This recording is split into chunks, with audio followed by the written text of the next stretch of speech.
Así es, como acaban de escuchar, es una de las enfermedades infecciosas más mortales del mundo y todavía en el 2022 continuamos batallando con ella. Decía al principio de este espacio que se descubre la bacteria que provoca esta infección en el 1882 y pareciera mentira que tantos años después se sigan muriendo personas por la misma. Es por eso que hoy hemos traído a un doctor muy querido por toda la familia dominicana y por esta casa, el doctor Héctor Balcácer nos acompaña. Bienvenido, ¿cómo está? Bienvenido, doctor. Muy buenos días, gracias por la invitación.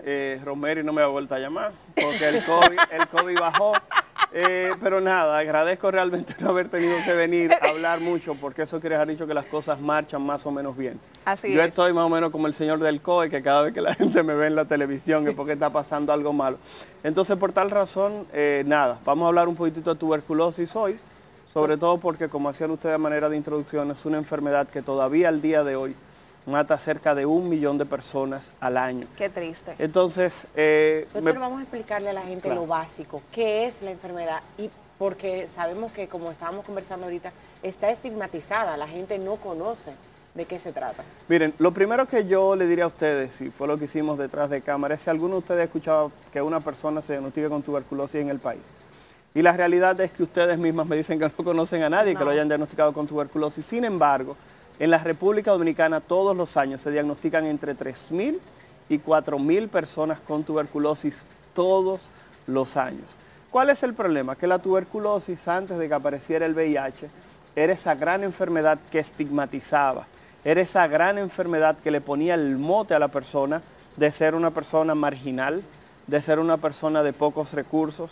Aquí en el país utilizaban una frase muy común que era que la tuberculosis le daba al mal comido.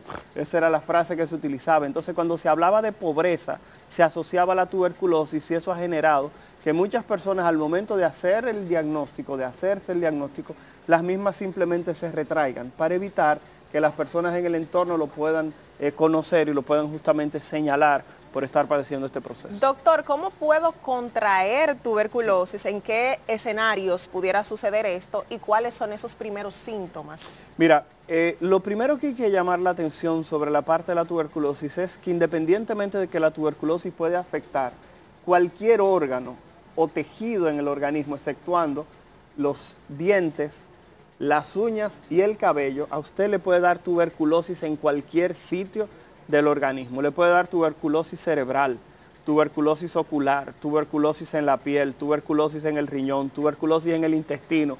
A usted le puede dar tuberculosis en cualquier lugar. Sin embargo, la forma más frecuente de la tuberculosis en el mundo es la tuberculosis pulmonar. Y es la tuberculosis que más preocupa.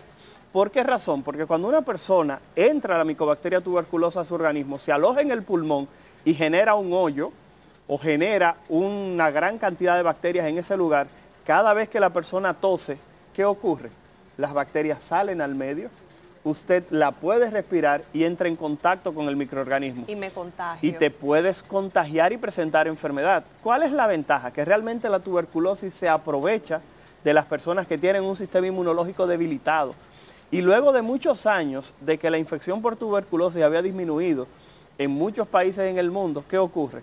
Aparece una enfermedad que afecta el sistema inmunológico de las personas y la tuberculosis sube. ¿Saben qué enfermedad es esa? COVID. No, el VIH. El VIH. Entonces, observamos al inicio de lo que era la pandemia o el proceso del VIH, en el cual los casos de VIH aumentaron y los casos de tuberculosis aumentaron de manera paralela.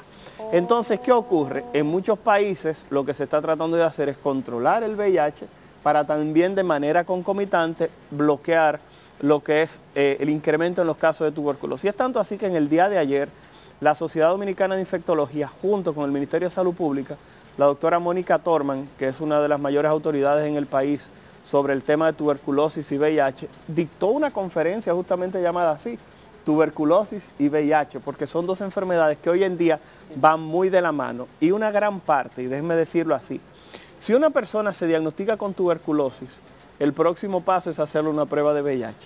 ¿Por qué? Porque en República Dominicana, de cada 4 personas que se diagnostican con tuberculosis, una tiene VIH. Porque vimos la asociación entre un sistema inmunológico deprimido y la aparición de tuberculosis. Me preguntabas cuáles son los síntomas de la TB. El problema de la tuberculosis es que como puede afectar todos los órganos y todos los sistemas, va a depender del órgano o sistema que esté afectado. Por ejemplo, la primera forma de la tuberculosis es la pulmonar. Los datos van a ser tos. Y hoy en día se sabe que cualquier persona que esté tosiendo por más de 2 semanas, produciendo catarro, es indicativo de que esa persona se tiene que hacer una prueba de tuberculosis. Repito, pueblo dominicano, 2 semanas tosiendo y presencia de catarro, como le decimos aquí, usted está botando un pollo cada vez que tose amarillito y usted tiene 2 semanas en ese relajo, usted debe ser evaluado porque podría tener tuberculosis. La segunda forma más frecuente de la tuberculosis es la ganglionar.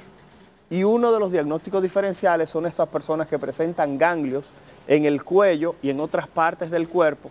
Podría ser tuberculosis, que es la segunda forma más frecuente. Como es una enfermedad infecciosa, además de la afección del órgano que está comprometido, los pacientes van a tener fiebre. Y la tuberculosis tiene una característica: la fiebre tiende a ser más frecuente en las noches. Entonces, las personas con tuberculosis tienden a decir: caramba, en las noches estoy dando una sudada, o cuando va entrando la noche, una sudada terrible, me sube la fiebre y al otro día amanezco con la cama empapada pero de en agua. el día no presento en nada. el día generalmente no presenta nada, pero en las tardes esa fiebre, justamente al comienzo de las tardes, es algo muy característico. Doctor, dígame usted. ¿Usted recuerda, me imagino que sí, que en algunas novelas que anteriormente nos ponían a leer en la universidad, en el colegio, y si había alguna anécdota de amoríos o casa de citas, veíamos mucho el tema de la tuberculosis? Claro que sí. En los libros vamos a hablar de hace 20 y 30 años atrás. Entonces, esos síntomas se veían ahí reflejados. Que la mujer o el hombre empezaba a toser, que se veía demacrado, que botaban sangre. Claro. Entonces, uno percibía esa esas novelas rusas de amor, en los cuales la protagonista así muere. Mismo, así mismo. Entonces, y el contagio. Entonces uno veía eso, wow, como ahora vemos el COVID. Claro. Miren, una situación que tenemos con el asunto de la tuberculosis es que es una de las enfermedades más antiguas reconocidas en el mundo. Así.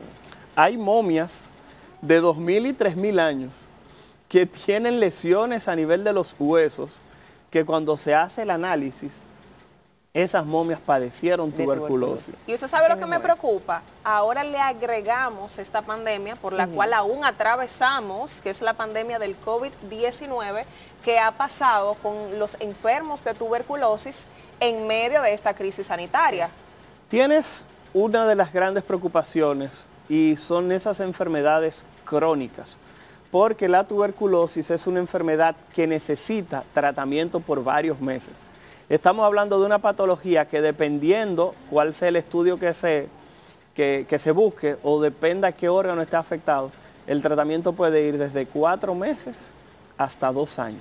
Entonces doctor, imaginemos un sistema de salud como pasó durante el coronavirus, que cerró, colapsó, que limitó las atenciones. Imaginemos cómo muchos casos de tuberculosis posiblemente quedaron en este momento sin ser identificados. Y es un reto que tienen las autoridades de salud para tratar de encontrar a esas personas. Como bien decías, es una enfermedad que tiene tratamiento. Sí. El problema es que por el abuso de los antibióticos aparece una tuberculosis que se conoce como resistente, cuya mortalidad es muy superior a la tuberculosis que responde a los fármacos. Doctor, ¿alguna recomendación al público antes de despedirnos? La recomendación siempre es la misma. Una persona que tiene más de 2 semanas con tos y producción de catarro tiene que ser evaluada por un especialista, puesto que podría ser diagnóstico de tuberculosis. No importa que usted sea una persona que tenga recursos, recordar que la tuberculosis es una enfermedad que se transmite mediante tos, mediante estornudos, cuando usted conversa con alguien, y usted pudiera haber estado expuesto a la tuberculosis sin haberse dado cuenta. Muchísimas gracias, es doctor. Un placer conversar con usted, doctor Balcácer. Gracias por estar aquí con nosotros. Un tema muy interesante y muy importante.